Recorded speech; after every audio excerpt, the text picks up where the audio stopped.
How to poke someone on Facebook application. In this video, I will show you how can you easily poke anyone you want on Facebook.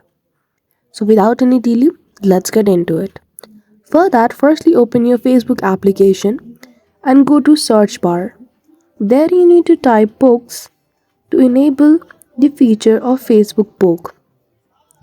Once you type pokes and click on search or enter option, you will see poke your friends and see who has poked you.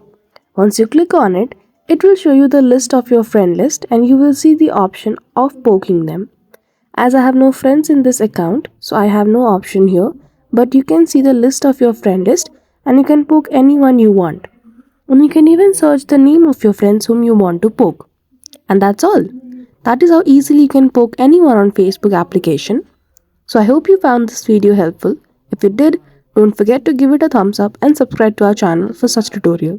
Thank you for watching till the end.